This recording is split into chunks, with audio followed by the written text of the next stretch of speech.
Hola, ¿qué tal? Mi nombre es Carlos Javier Quínez Hernández y junto a mi compañero Álvaro Josué Gurrola Marcos, tengo el gusto de presentarles nuestro proyecto final titulado Extracción del conocimiento en base de datos en IMDb.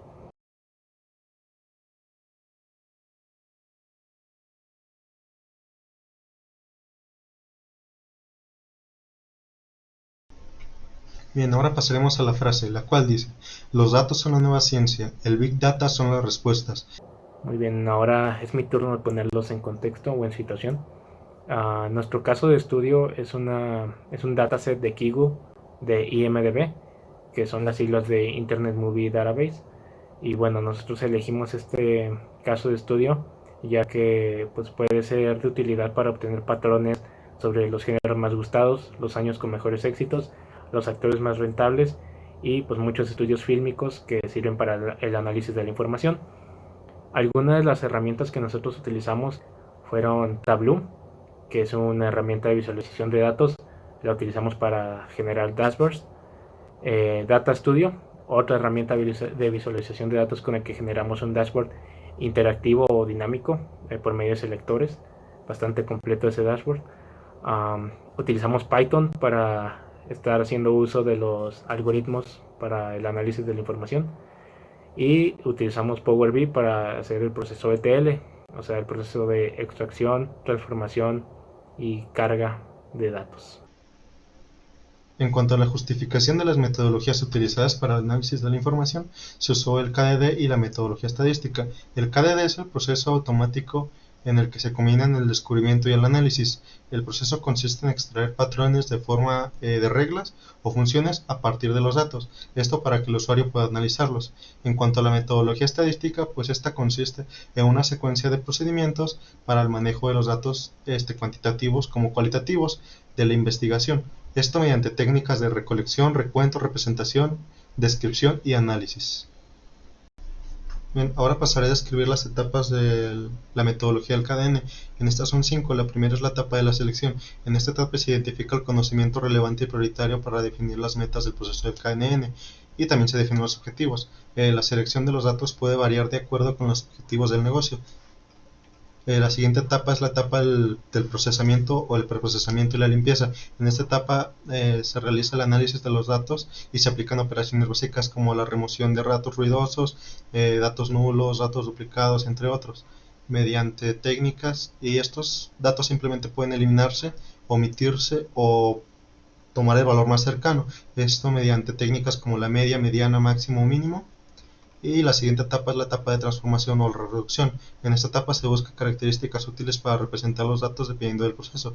En esta se utilizan métodos de reducción o transformación para disminuir el mínimo número de efectivos. La siguiente etapa es la etapa de la minería. En esta etapa se identifica el conocimiento relevante y prioritario para definir las metas y los objetivos del KNN.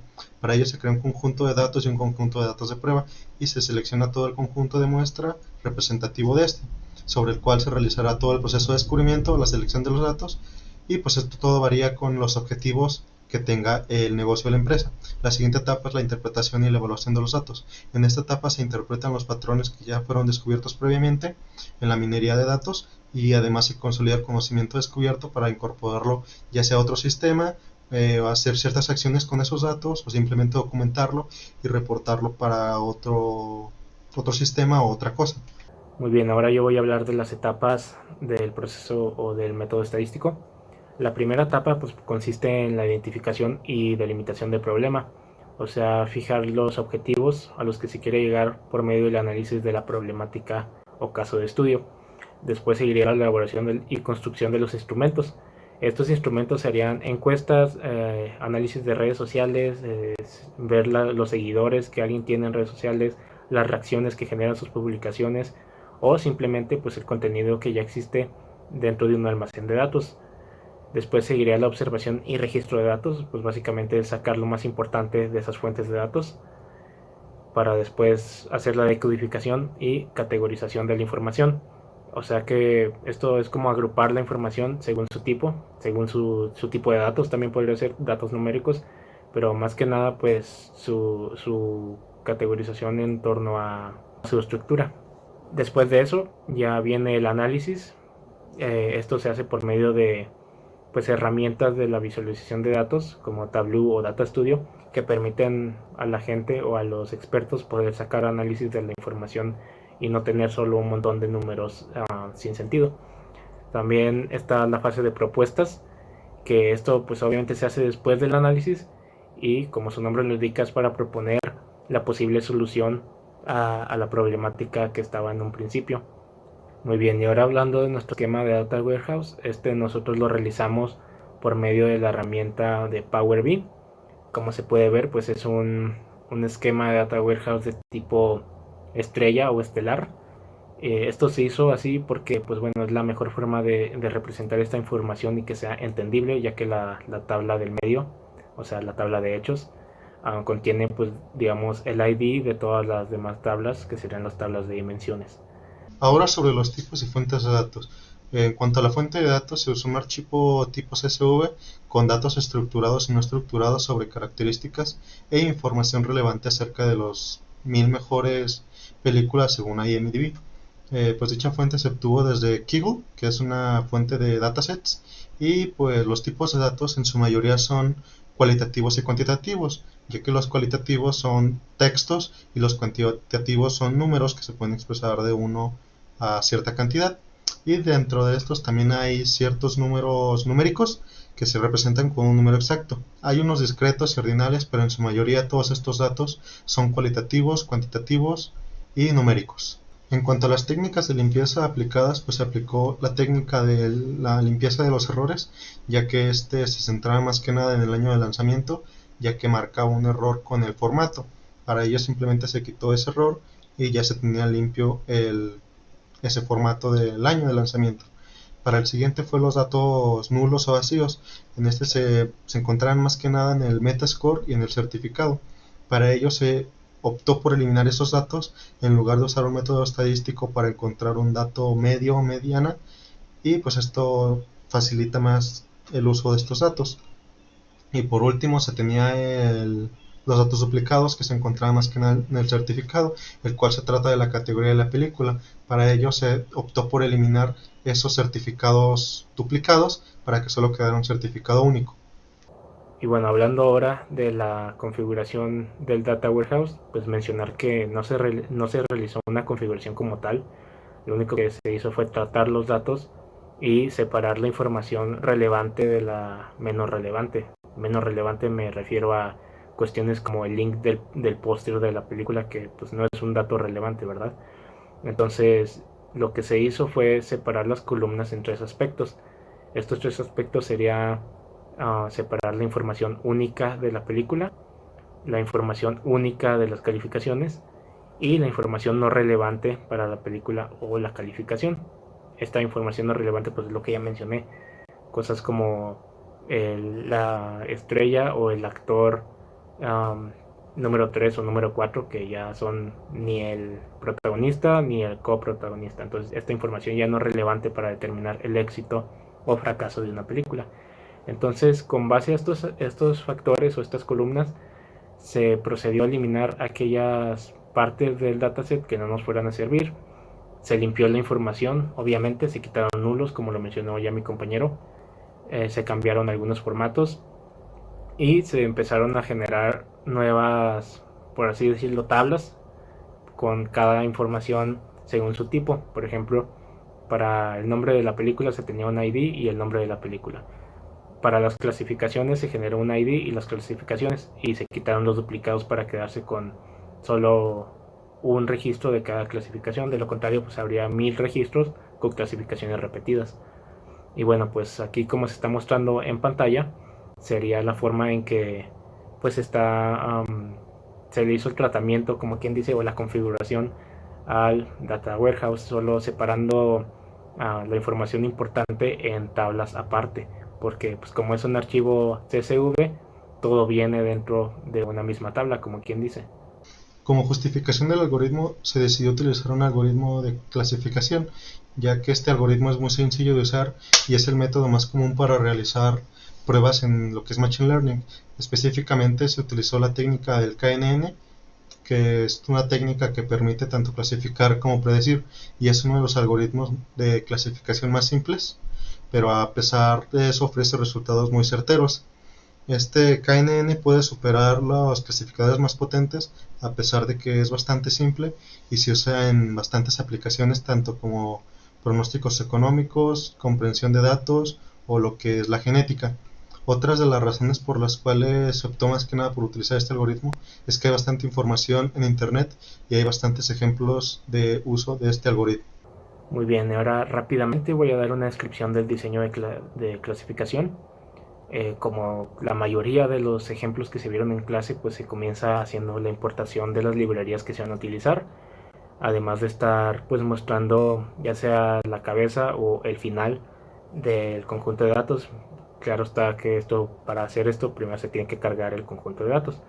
Y bueno, ya una vez hecho eso, nosotros generamos algunas gráficas en las que se crea un gráfico que toma en cuenta el rating de IMDb y lo compara con los demás campos que contiene el archivo CSV. Después de eso nosotros creamos el modelo como tal, los test y los de entrenamiento.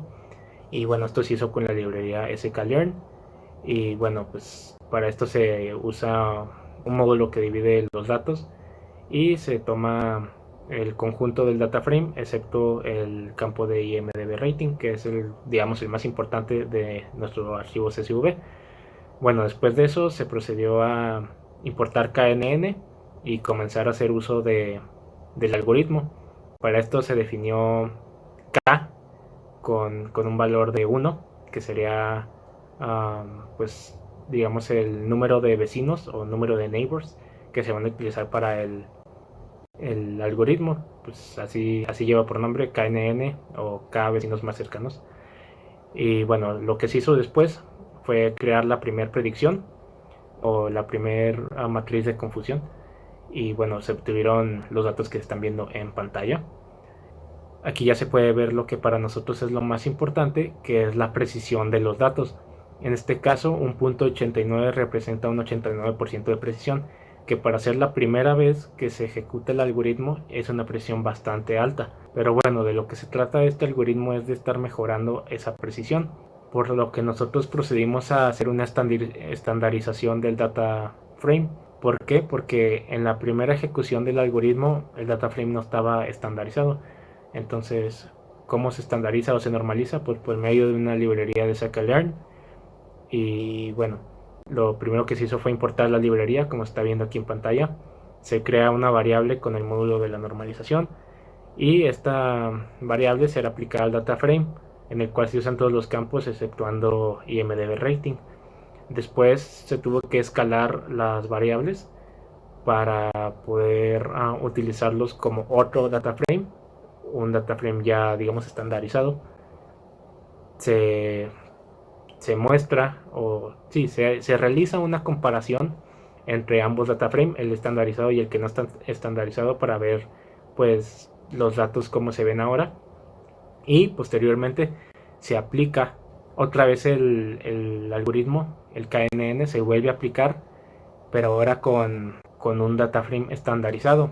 Esto en teoría debería de mejorar la precisión, pero no nos vamos a quedar hasta aquí porque por medio de una gráfica se puede sacar el ratio de error, y aquí se puede ver que el punto más bajo, por así decirlo, sería cuando K vale 9.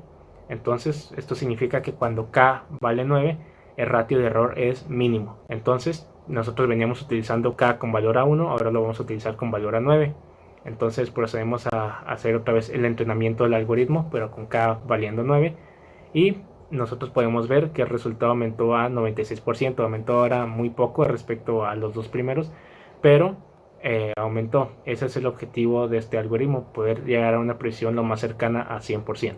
Ahora con los resultados de la evaluación y optimización del modelo, en el primer resultado podemos ver que se usó un valor de K de 1 y un porcentaje de prueba de los datos de un 30% con una generación aleatoria del 420. Esto nos muestra una precisión del 89%, esto sin la normalización y estandarización de las variables. En el segundo resultado podemos ver que pues la precisión subió un poco ya con los valores y las variables estandarizadas y normalizadas. y de igual manera con una generación aleatoria del 420 y un porcentaje de prueba del 30%.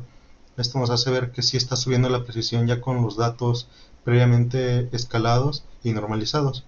Y por último, en el resultado 3 podemos ver que solo subió 1%, pero esto ya viendo cuál es el valor de K que más conviene y el que menos falla. Aunque solo subió 1, sube, y esto podemos ver que el modelo se está realizando correctamente, por ende sí está funcionando. De misma forma que lo hizo mi compañero, ahora yo voy a dar una justificación del algoritmo de análisis no supervisado de agrupación, en esta ocasión K-means. Y bueno, pues este algoritmo es probablemente el algoritmo de agrupación más reconocido, ya que la mayoría de cursos que existen en la actualidad, especialmente si son para principiantes, enseñan este algoritmo. Y bueno, esta sería la primera justificación que yo puedo dar, ya que es un algoritmo muy sencillo, además de que existen múltiples ejemplos que son adaptables a múltiples fuentes de datos, ya que, pues bueno, su sencillez así lo permite. Entenderlo es bastante fácil y bueno, implementarlo es bastante sencillo, siendo que ya existe un marco de referencia bastante amplio. Su ejecución es muy ligera, por lo que no demanda muchos requerimientos de cómputo.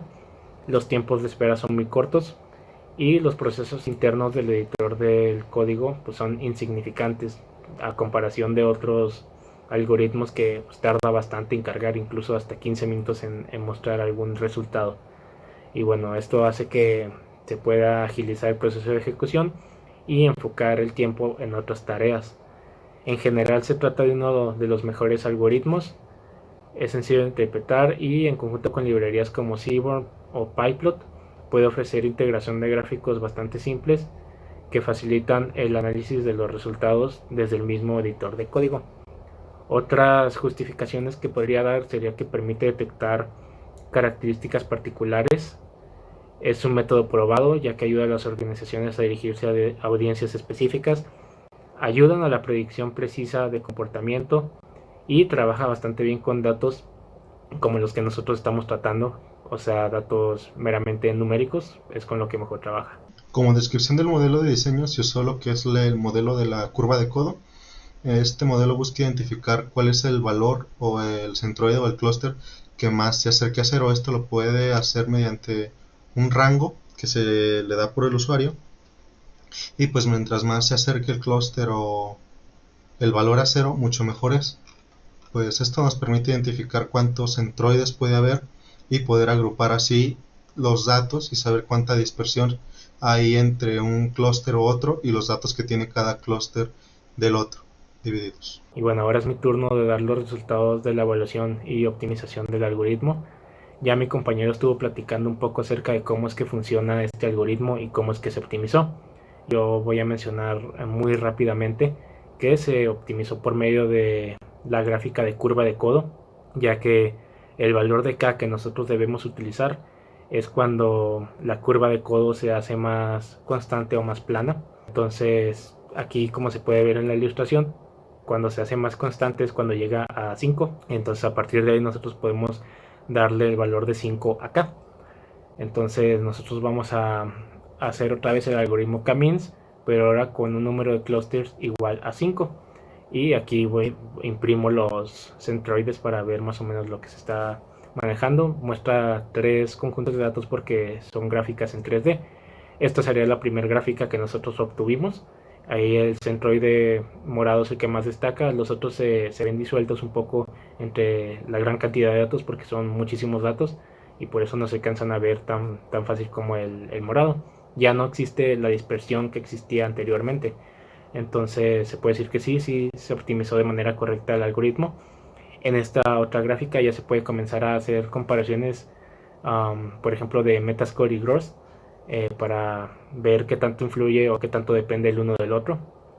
Entre más juntos, pues significa que más depende el uno del otro. Y por último, como parte de la aplicación de métricas dentro de este conjunto de datos, pues se saca la inercia, que la inercia es el cuadrado de la suma de todos los cuadrados, me parece. Y bueno, esto entre menor es mejor, pero bueno, esto se puede adaptar a según qué estudios esté realizando. O sea, no hay inercia buena e inercia mala. todo depende de lo que se está buscando.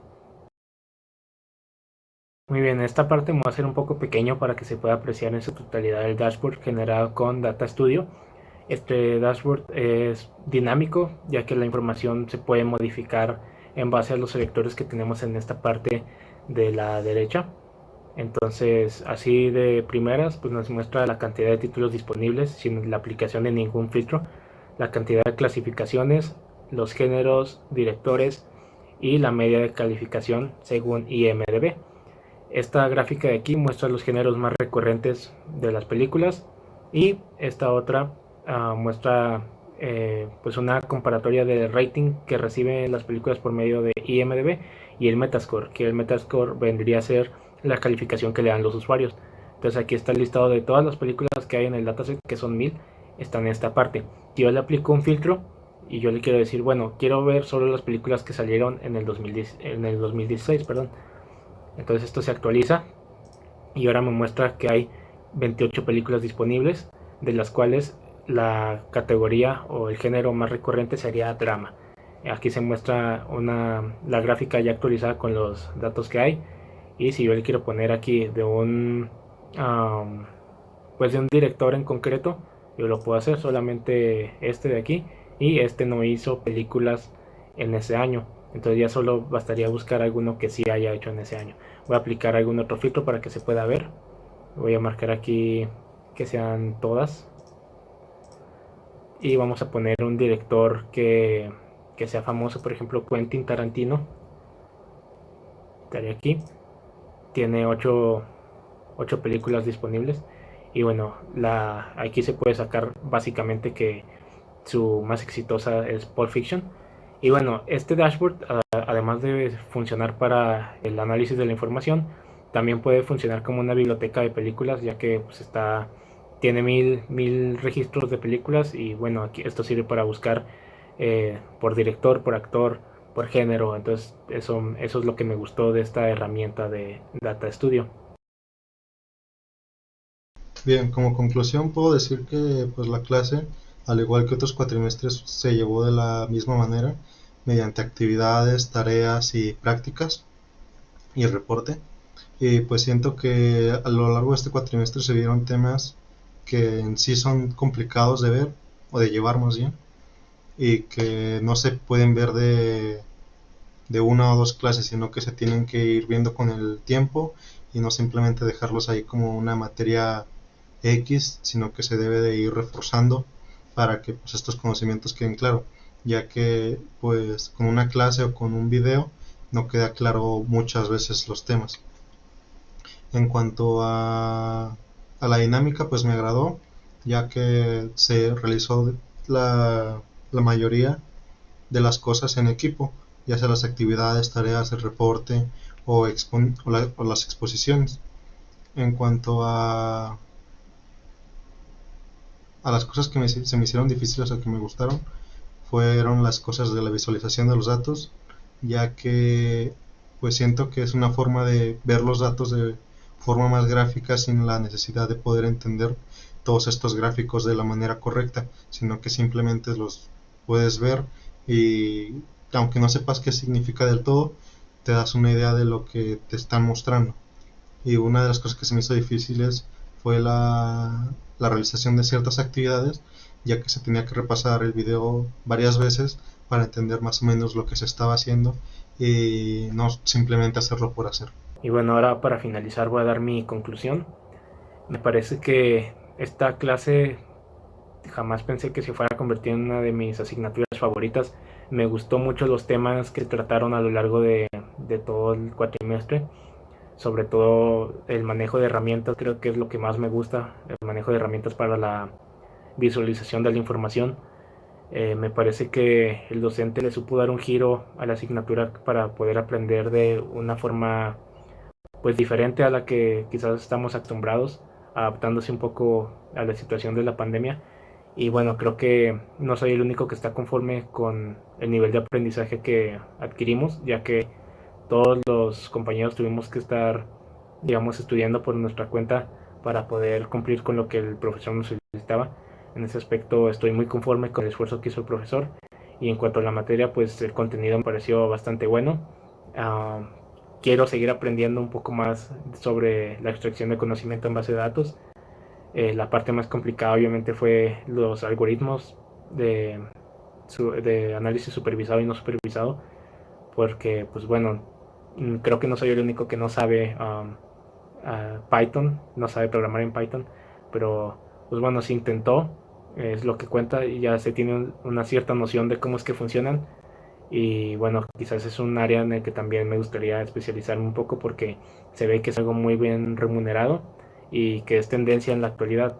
Ya la mayoría de las empresas ya están utilizando este tipo de algoritmos para estar tomando sus decisiones en el business intelligence. Entonces me parece una clase muy buena y muy completa para lo que se vive hoy en día en el panorama empresarial, como quien lo podría decir. Pues por último y para finalizar, estas son las referencias. En este caso son bastantes, ya que incluimos todas las que fuimos viendo alrededor de pues este cuatrimestre.